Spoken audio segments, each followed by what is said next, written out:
Morning students. अभी तक तो हमने पढ़ा है लेसन। अब हम कुछ ग्रामर की बात भी कर लेते हैं। आज हम पढ़ेंगे संख्यावाची शब्द। संख्यावाची शब्द यानी संख्या पदानी गणना। संस्कृत जैसे हमने मैथ्स में काउंटिंग करते हैं अपन 1 2 3 4, वैसे ही संस्कृत में भी गणना लिखना सीखेंगे। ठीक है। सबसे पहले बात आती है कि गणना का प्रयोग कहाँ किया जाता है। संख्यावाची पदों का, संख्या पदों का प्रयोग विशेषण के रूप में किया जाता है। हाँ, पर इनका निर्भर विशेष्य के ऊपर निर्भर करता है। जो संख्या पदानी विशेषण शब्द होते हैं, इनका प्रयोग हम विशेष्य के आधार पर करते हैं कि विशेष शब्द स्त्रीलिंग है, विशेष शब्द पुल्लिंग है या विशेष शब्द नपुंसकलिंग है। ठीक है। फिर हम देखते हैं 1 से 4।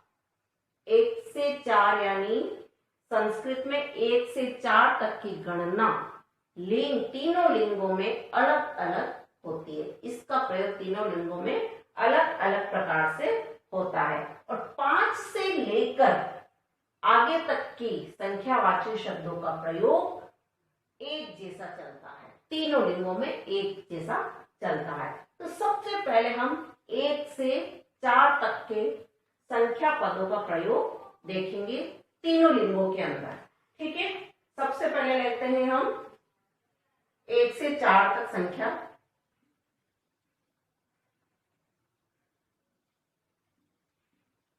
1 से 4। ठीक है। उसके बाद लेंगे हम तीनों लिंगों में। तो सबसे पहले लिखेंगे यहाँ पर सारणी बनाएंगे संख्या। क्या बनाएंगे? संख्या। फिर लिखेंगे हम यहाँ पर बनाया पुल्लिंग।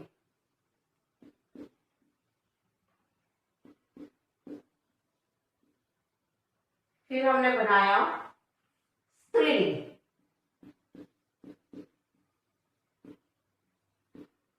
और तीसरा हमने बनाया नपुंसकलिंग।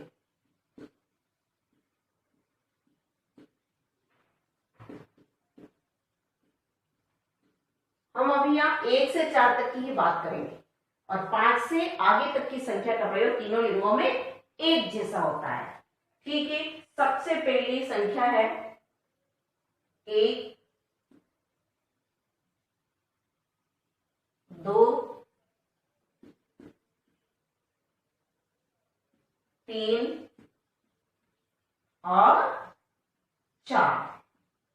ठीक है। पहले हमने ये संख्या ली। अब पुल्लिंग के अंदर 1 को कैसे लिखेंगे?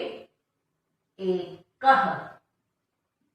जब भी हम पुल्लिंग शब्दों का प्रयोग करते हैं या कोई वाक्य में प्रयोग करते हैं तो एकः पुल्लिंग। जैसे बालक है तो हम क्या लिखेंगे? एकः बालकः। ऐसे स्त्रीलिंग में एका। स्त्रीलिंग में क्या हो जाएगा? एका। तो एका बालिका। पुल्लिंग में बोलेंगे हम एकः बालकः। स्त्रीलिंग में बोलेंगे एका बालिका और इस पे विसर्ग नहीं लगेगा। हम एका बालिका नहीं बोल सकते या फिर एकः बालिका नहीं बोल सकते। तीसरा आता है एकम। जैसे चित्र शब्द नपुंसकलिंग हुआ तो हम लिखेंगे एकम चित्रम, एकम पुष्पम, एकम चक्रम, एकम चित्रम, है ना। तो ये आपका नपुंसकलिंग। एका बालिका, एका लता, एका माला, एकः बालकः, एकः गजः, एकः शुकः, एकः वानरः। तो ये सब पुल्लिंग शब्द थे। ठीक है। अब हम करेंगे 2। 2 का प्रयोग हम पुल्लिंग में कैसे करते हैं? नहीं, संख्या, ये तो संख्या आपकी हिंदी में हुई है। अब हम इसको द्वि लिखेंगे। द्वि क्या लिखेंगे? यहाँ पर द्वि और यहाँ पर लिखेंगे त्रि और यहाँ पे लिखेंगे चतुर, सॉरी, है ना। वो आपका हिंदी में था, 1 2 3 4 वो हिंदी में था, ये मैथ्स रोमन में। और इसको हम लिखेंगे एक, द्वि, त्रि और चतुर। अब हम पुल्लिंग में इसको लिखेंगे द्वि का, द्वौ,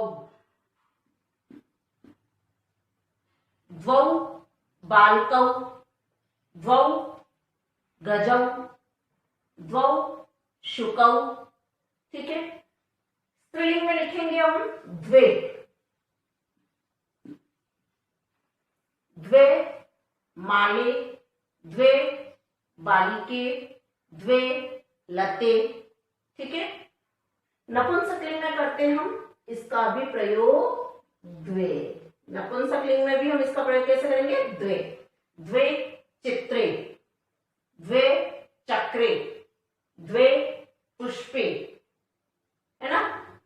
फिर आता है तीन, तीन को कैसे लिखते हैं, त्रयः। पुल्लिंग में हम कैसे लिखेंगे इसको, त्रयः, त्रयः बालकाः, त्रयः शुकाः, त्रयः गजाः, त्रयः उष्ट्राः, त्रयः वानराः। ठीक है, अब स्त्रीलिंग में तिस्रः,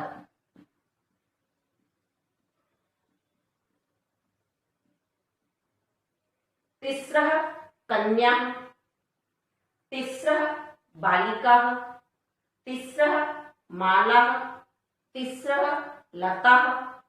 ठीक है, ये आपका स्त्रीलिंग शब्द। फिर आता है नपुंसकलिंग, त्रीणि,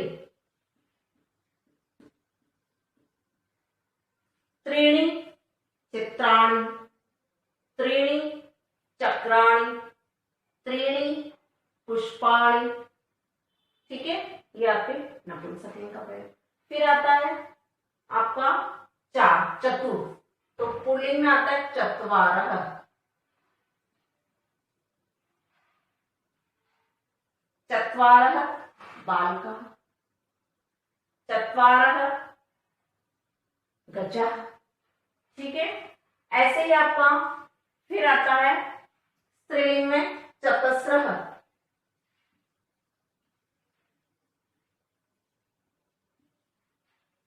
चतस्रः बालिकाः, चतस्रः मालाः, चतस्रः लताः। ठीक है, ऐसे ही चत्वारि,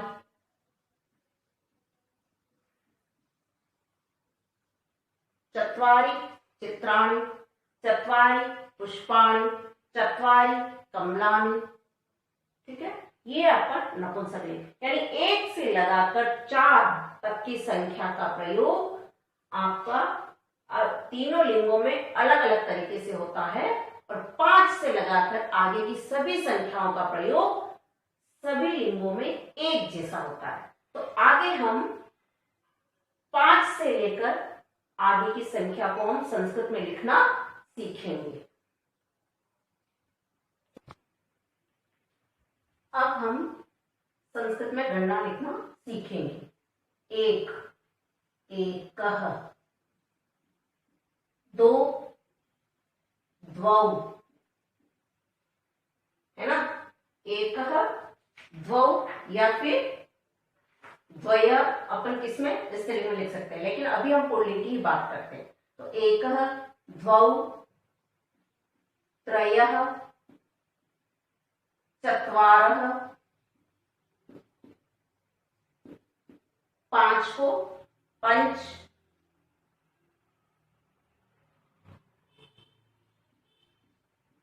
ठीक है, 6 को षट, 7 को सप्त, 8 को अष्ट,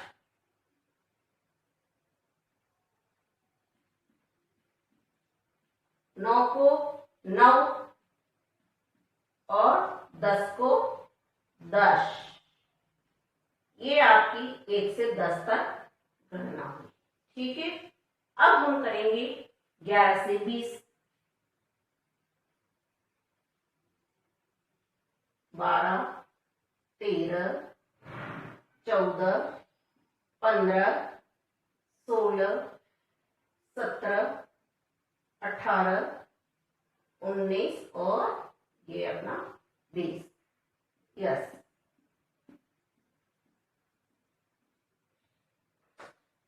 11 को अपन क्या बोलेंगे? एकादश। 11 को हम क्या बोलेंगे? एकादश। 12 को द्वादश।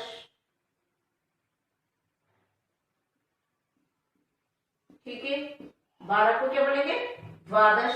13 को त्रयोदश। फिर 14 को आप क्या बोलोगे? चतुर्दश।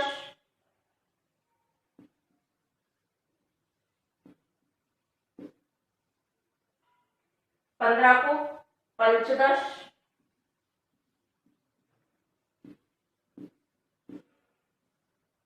16 को षोडश।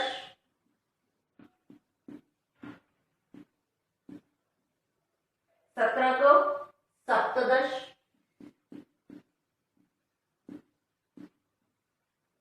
18 को अष्टादश।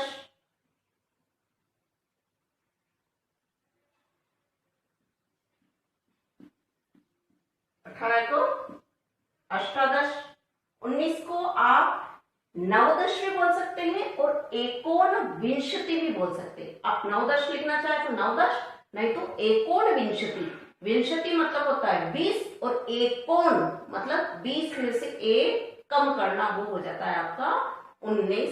एकोन विंशति।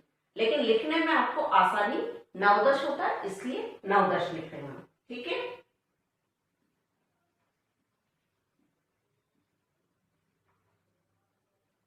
नवदश और विंशति।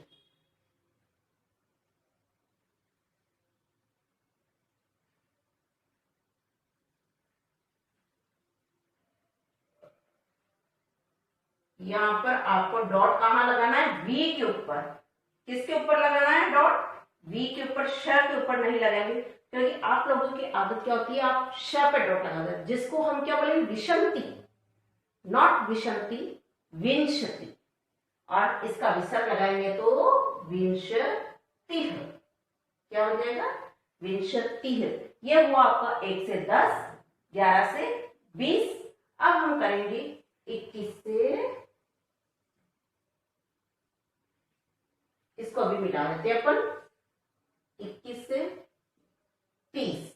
ठीक है, 22, 23, 24, 25, 26, 27, 28, 29 और 30। ठीक है, अब जैसे विंशति आया यहाँ पे, है ना, आपने 10 आया तो एकादश लिखा, वैसे यहाँ पर विंशति आया तो आप क्या लिखोगे? एक विंशति। आगे एक लगा दोगे और विंशति। ठीक है, चलिए, एक विंशति। देखो वी के ऊपर ही बिंदी लगानी है हमको। किसके ऊपर लगानी है? वी के ऊपर। तो एक विंशति।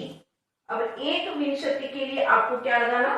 पीछे विसर्ग, क्योंकि हमने यहां पर क्या लगाया था? विसर्ग, इसलिए वहां पर भी हम क्या लगाएंगे? विसर्ग। एक विंशति। फिर आता है आपका द्वा, जैसे द्वादश लिखा, 10 क्या है? आगे द्वा लिखा, वैसे विंशति के आगे भी हम क्या लिखेंगे? द्वाविंशति। क्या लिखेंगे? द्वाविंशति। लिखिए, द्वाविंशति। ठीक है, द्वाविंशति। ठीक है, ये आ गया आपका द्वाविंशति यानी कि 22। अब स्टूडेंट्स 23 को कैसे लिखेंगे अपन? जैसे द्वाविंशति 22 को लिखा, जैसे त्रयोदश लिखा है तो यहाँ पे त्रयोविंशति। क्या आएगा यहाँ पे? त्रयोविंशति। पीछे विसर्ग तो त्रयोविंशति है। क्या जाएगा यहाँ पर? त्रयोविंशति है। अब चतुर्दश, वैसे ही चतुर्विंशति है। हमको लिखना है इसके जैसे, लेकिन बस यहाँ पे दश तो यहाँ पे विंशति, पंचदश यहाँ पे आएगा पंचविंशति।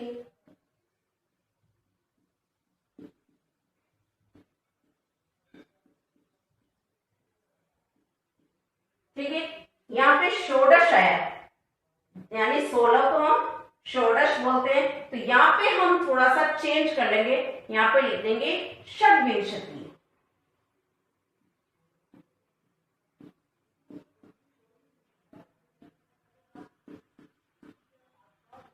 षड्विंशति है।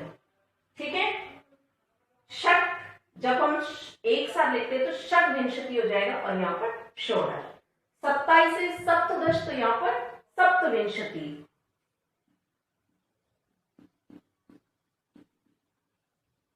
सप्तविंशति है। ठीक है, फिर 28, यहाँ पे अष्टादश तो यहाँ पर क्या आ जाएगा अष्टाविंशति।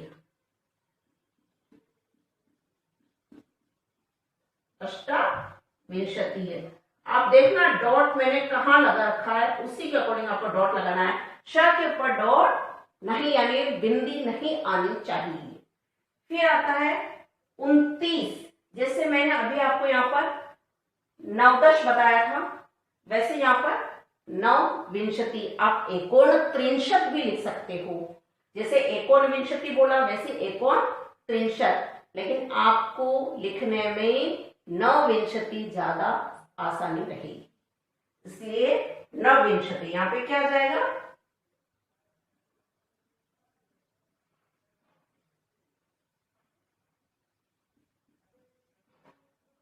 नवविंशति है। फिर आप विसर्ग, फिर आपका आता है 30 को हम बोलते हैं त्रिंशत, और नीचे हलन, क्या आ जाएगा 30 को हम क्या बोलेंगे त्रिंशत। ठीक है, ये तो हमारी हुई अभी 1 से 30 तक गणना। आगे हम करते हैं 31 से 40 लिखेंगे पहले। ठीक है, यहां तक सभी को समझ में आया?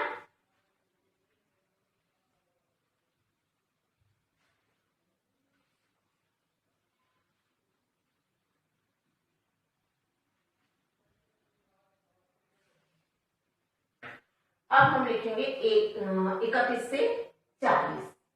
31, 32, 33, 34, 35, 36, 37, 38, 39 और 40। ठीक है, अब आता है आपका, जैसे आपने वहां पे 63 लिखा था 30 को, ऐसे ही आप 31 को क्या लिखोगे? अब जैसे आपने एक विंशति लिखा था वैसे ही आप अब 31 को क्या लिखोगे? एक त्रिंशत। एक त्रिंशत, ये कट गया आपका, तो हम फिर से लिख देते हैं एक त्रिंशत। ओके, ऐसे ही आप 32 को क्या लिखोगे? 32 को द्वाविंशति। द्वाविंशति तो आपका हुआ था 22, सॉरी, द्वाविंशति आपकी क्या हुई थी? 22। ऐसे इसको आप द्वात्रिंशत भी लिख सकते हो और द्वित्रिंशत भी लिख सकते हैं। तो हम क्या लिखेंगे? द्वात्रिंशत।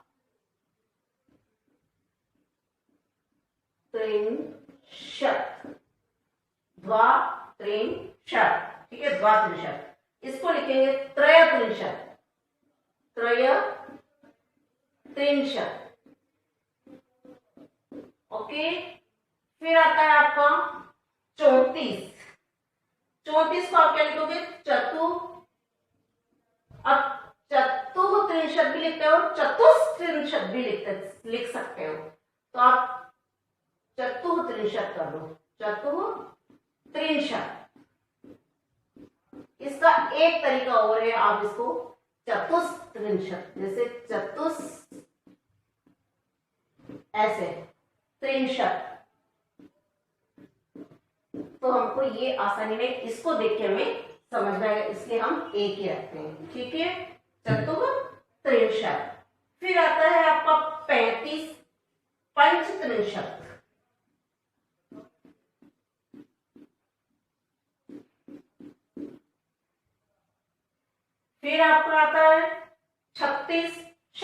त्रिंशत्।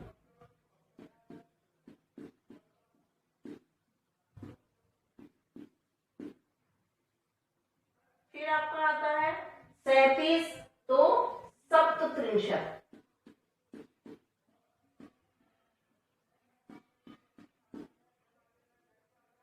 फिर आता है आपका 38 तो अष्टत्रिंशत्। अष्टत्रिंशत्, ठीक है। फिर आता है आपका 39 39 तो नवत्रिंशत्। अब तो शायद आपको आसानी से समझ में आ गया होगा कि काउंटिंग लिखना कितना आसान है। 1 से 10 तक हम लिख सकते हैं या 1 से 20 तक लिख सकते हैं, तो फिर आप आसानी से आगे की काउंटिंग आप लिख सकते हैं। 40 को हम क्या लिखते हैं? चत्वारिंशत्।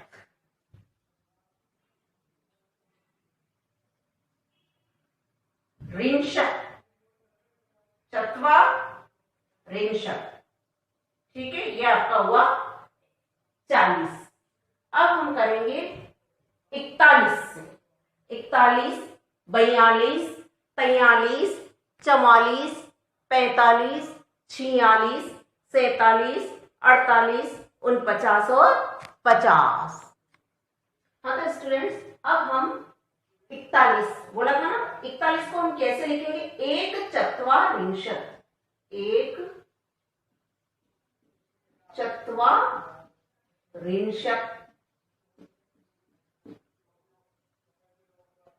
ऐसे ही द्वात्रिंशत् है तो हम कैसे लिखेंगे इसको? द्वाचत्वारिंशत्।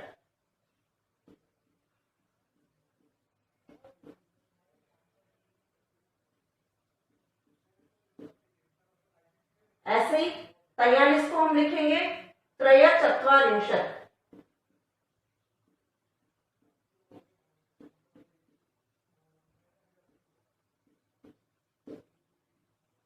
ऐसे ही 44 को आप चतुश्चत्वारिंशत्। जैसे यहाँ पे हम चतुष कर सकते थे, चतुस्त्रिंशत् कर सकते थे, लेकिन यहाँ हम चतुश्चत्वारिंशत् कर सके या चतुर्चत्वारिंशत् भी कर सकते हैं, ठीक है।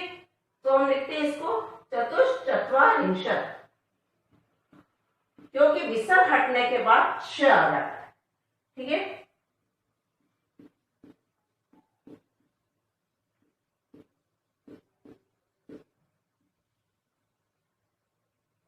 उसके बाद अगर 45 तो पंच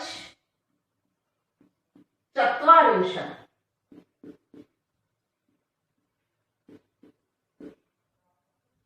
फिर आता है आपका 46 46 को लिखेंगे अपन षट चत्वारिंशत्।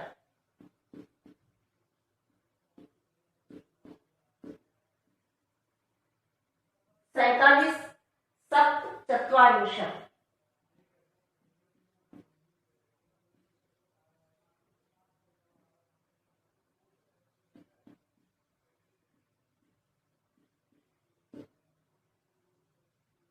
48 को अष्टचत्वारिंशत्।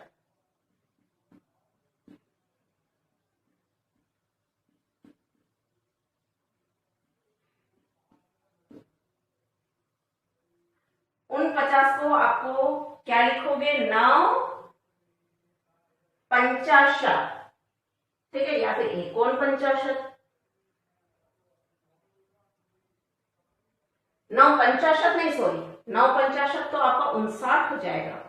49 और 49 को हम अगर 49 बोलेंगे, 50 में से एक कम तो 49 और 49 यानी 49।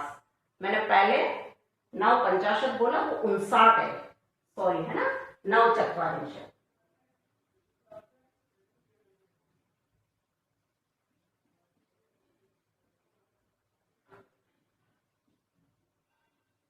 और 50 को 50।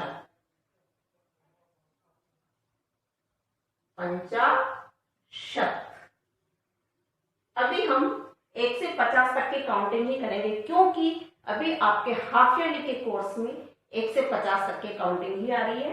ईयरली के अंदर आपका 51 से 100 तक है। तो हम अभी इतना ही करते हैं, ठीक है। उसके आगे आपको इसमें से जैसे मैं कुछ सेंटेंस दे देती हूँ। हमने पहले 1 से 4 तक की संख्या पढ़ी थी, जिसमें लिंग के अनुसार पढ़ी थी, ठीक है, कि तीनों लिंगों में अलग अलग। अब मैं जैसे आपको पूछती हूँ कि मान लो गजस्य, ठीक है। अब मैंने डैश डैश कर दिया, फिर मैंने लिखा पादः भवन्ति। तो आप मुझे ये बताइए इसमें आपका जैसे ऑप्शन क्या आएगा। आप इसमें चत्वारः,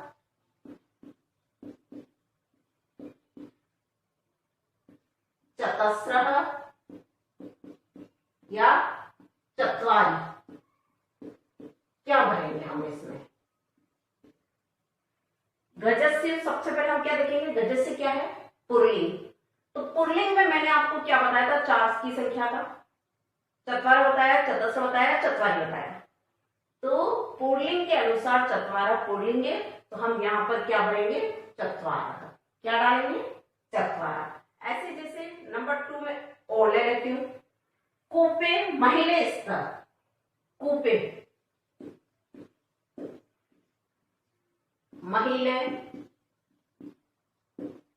स्तः। अब मुझे ये बताइए कि यहां पर क्या आएगा, द्वौ आएगा, द्वे आएगा या द्वयो आ गया। द्वौ, द्वे या फिर द्वयो, क्या भरेंगे हम इसमें। कूपे हम यहां पर किसको देखें, कुएं पर महिलाएं थी या सॉरी कुएं पर महिलाएं हैं। तो महिलाएं स्त्रीलिंग है या पुल्लिंग है या नपुंसकलिंग। तो हम क्या भरेंगे, यहाँ पे द्वौ पुल्लिंग का है, द्वे स्त्रीलिंग, तो हम क्या भरेंगे यहाँ पर द्वे। क्या आंसर आएगा इसका, द्वे, ठीक है। ऐसे अगर मैं पूछूं मह्यम फलम देहि, एकः एकम मह्यम,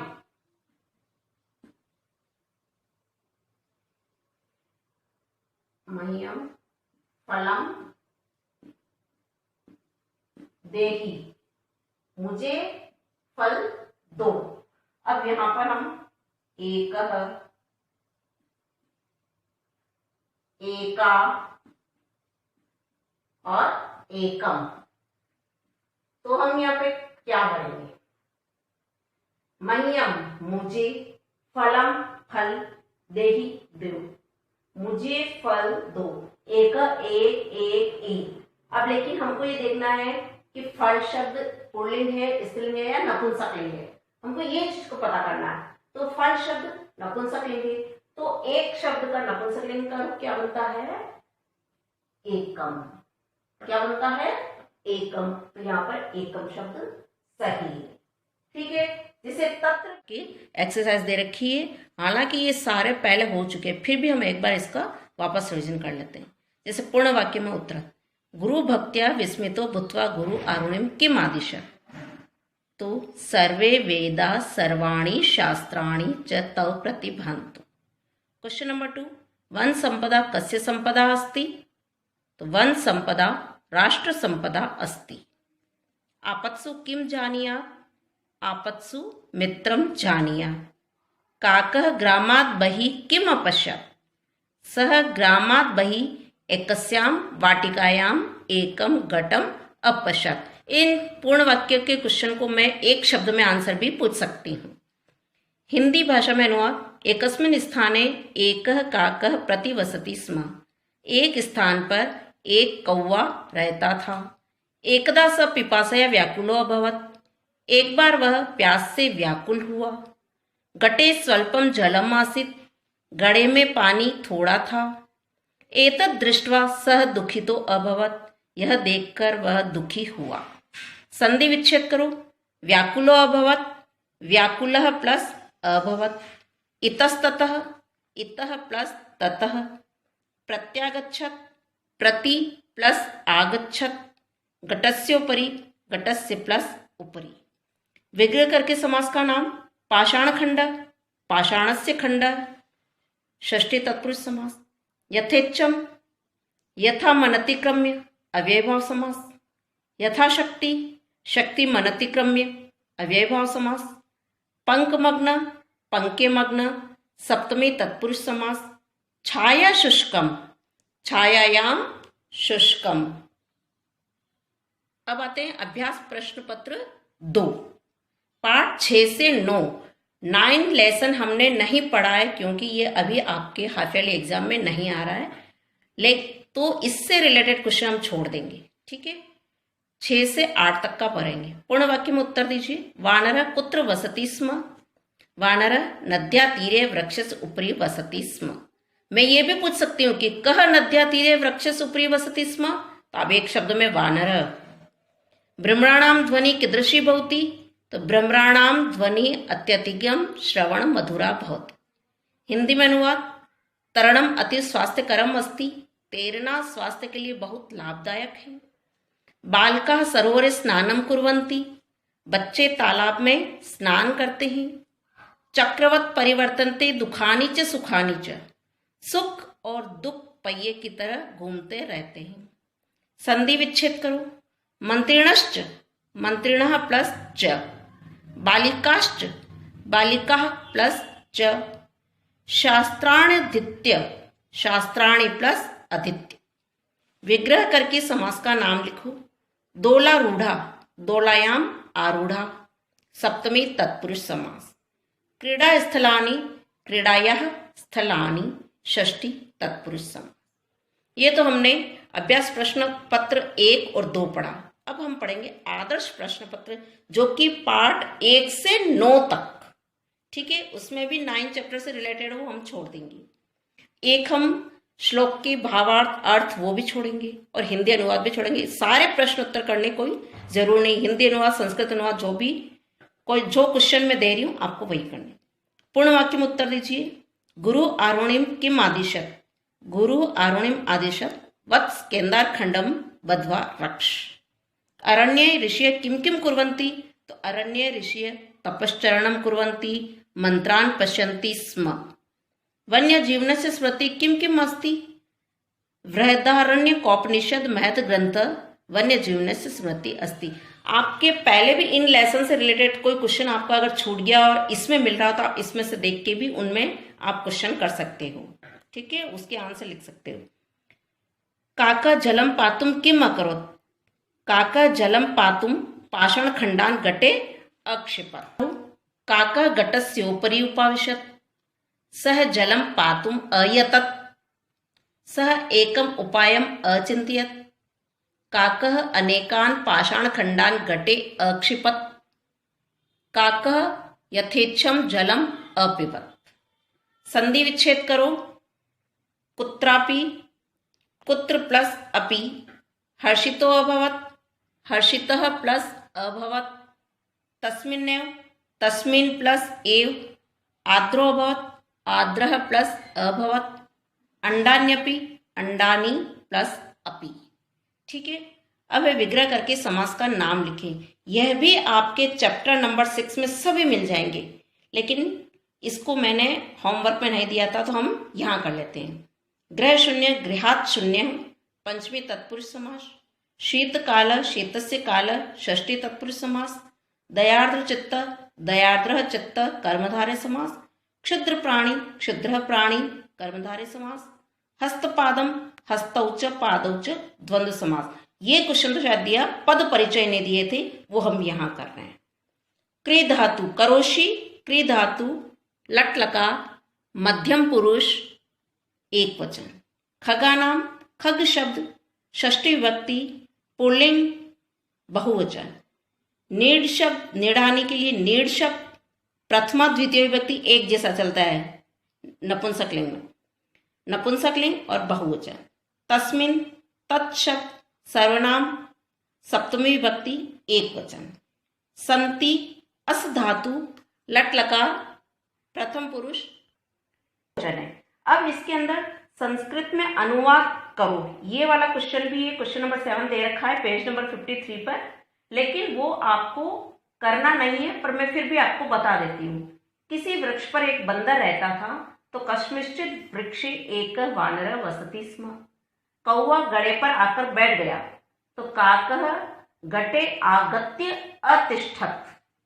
गुरु ने शिष्य को आदेश दिया, गुरु शिष्यम आदिशत्। विद्या से अलंकृत होने पर भी दुर्जनों को त्याग देना चाहिए। विद्यया अलंकृतोऽपि दुर्जनः परिहर्तव्यः। वृक्ष परोपकार के लिए फल देते हैं, वृक्षाः परोपकाराय फलन्ति। आपको अभ्यास प्रश्न पत्र और आदर्श प्रश्न पत्र आपको मैंने यहाँ पर करवा रखे, जो आपको अपने पुस्तक के अंदर लिखने हैं। कॉपी के अंदर इसको नहीं करना, क्योंकि ये तो आपके चैप्टर्स में ऑलरेडी हो रखे हैं, कुछ नहीं हुआ है तो भी आपको पुस्तक के अंदर ही फिल करने हैं, तो ये आपका एक तरह से सारा रिकॉल हो जाता है, ठीक है। और पॉजिटिवली वर्क करना है, लेकिन आपको गणना कॉपी के अंदर करनी है।